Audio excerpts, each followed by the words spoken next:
Hi, I'm Linda, teen librarian at the Traverse Area District Library, and this week's STEM project is going to be to make a confetti bowl. So, if you haven't picked up your kit at the library, you can just stop in and get your kit. Otherwise, you can probably make this with things you have around your house. You will need some glue, confetti. Well, I'm using confetti. You could use paper, any kind of paper, newspaper, wrapping paper, anything just ripped up into little pieces, and they don't even have to be this small. Something to contain your mess, something to spread the glue, a balloon to form your bowl, and something to pop the balloon with. Oh, also it might be handy to have a marker if you want to make a design, special design. I did not use a marker when I made this, so I just kind of eyeballed where my edges were going to be. So you can either use this or not, up to you. All right, now that you've assembled everything you need, first thing we need to do is blow up our balloon. And these balloons can go pretty big, but I don't want a huge bowl.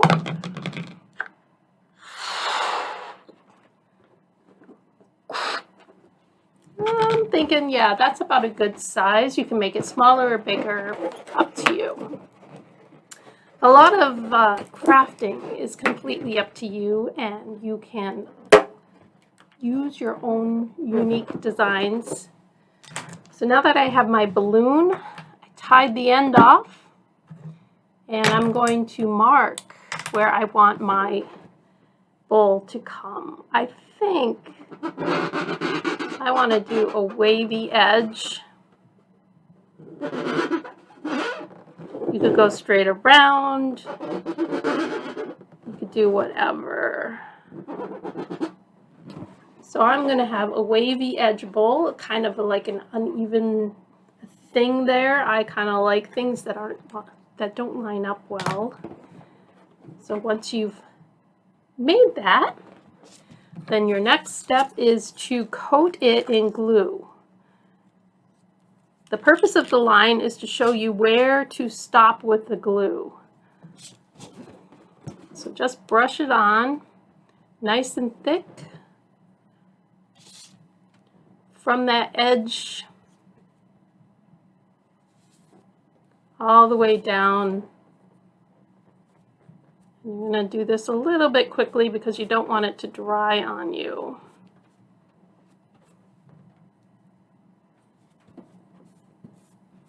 Luckily, I can take some soap and water and clean up any glue or scrape it off of here. Now, you don't want to be working on your mom's favorite table without putting down newspaper or something like that. So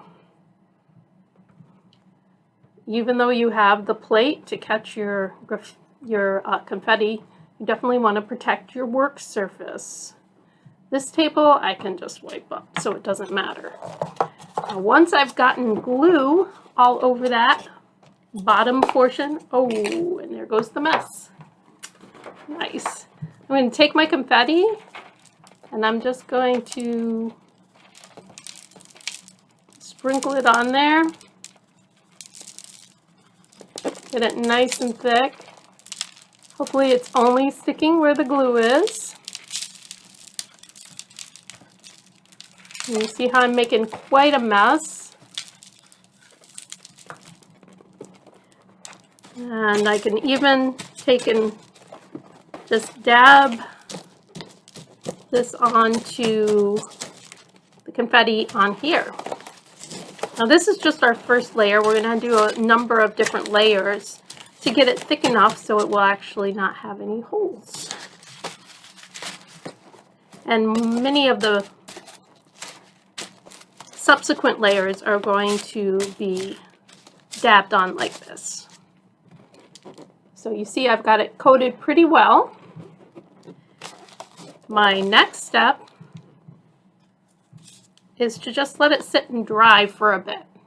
So I'm going to give it about 15 minutes to dry, and then I'm going to put the next layer on.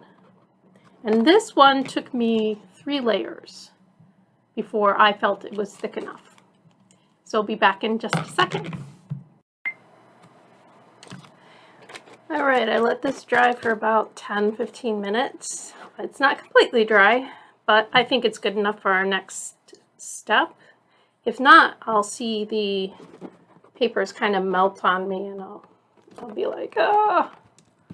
So next, I'm going to put a second layer of glue.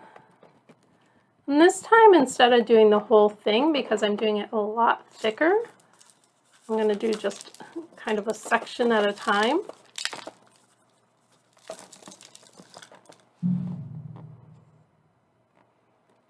Let's get that.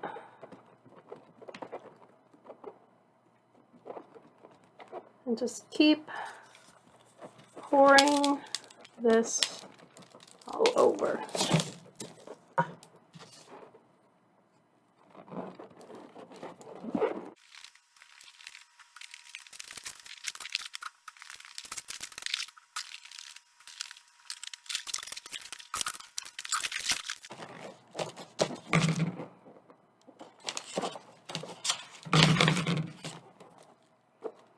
Alright, so this looks pretty thick there. I'm kind of happy with this.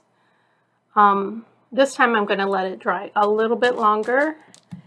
But this time, you know, last time I set it on top of my paper cup so it would be up off the paper. I didn't want it to stick to the paper plate. This time I'm going to get some of that confetti right there in the middle, and I'm going to set it right on that because I want to have a flat bottom. I don't want it to be completely curved. I don't want it to roll around once I'm done with it. So let that set for maybe, let's see, I'm going to say maybe a half an hour because we did put it on really thick this time. So we'll let it set for a half an hour and then we'll do the last coat. We'll see you back in just a bit. My confetti is now mostly dry. It took more than a half an hour. I gave it an hour. It's not completely hard yet, but it's dry enough now for me to put the final coat on. And the final coat goes over top of everything you have on there to seal in the paper. Let's get this back opened up. And you're just going to thickly dab it on. You don't want to like spread it because you might mess up anything unless it's 100% dry. You just want to dab it on, and you're going to do this all over the entire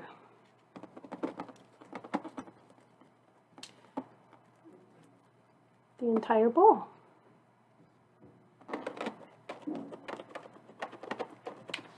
Pay careful attention to up where your edges are. You don't want them to fall apart, although you can break off any extra glue that gets up there. And this is the part that takes the most amount of glue of the whole thing.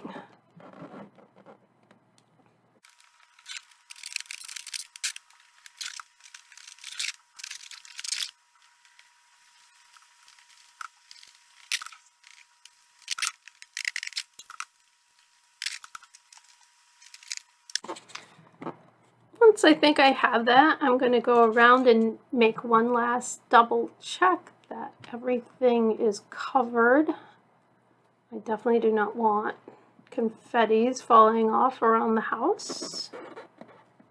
Let's see. Use up the last little bit of glue here just because I can. That looks really good. So of course the next step is to set it right on those other confettis again. And you see how some of them are sticking, but I'm not going to worry about that. I don't want it to stick to the paper plate though, because I don't want bits of paper plate on the bottom. You know what I'm going to do? I'm going to stick it on my cup there for a little bit. And after it's, I'd say, about halfway dry, I'm going to come back and I'm going to take it off of this and let it sit on the plate. I just kind of don't want it to soak into the plate. The next step is going to be to pop the balloon and peel it out, and then it'll look like this. You can also trim up the edges with your scissors if you'd like. It may or may not be dry enough to do that today. I may need to let it set for a day or two, so I might not get that on film. We'll see. Anyways, I hope you enjoyed making your confetti bowl, and visit TADL.org for other wonderful crafts and activities that the library has planned for you.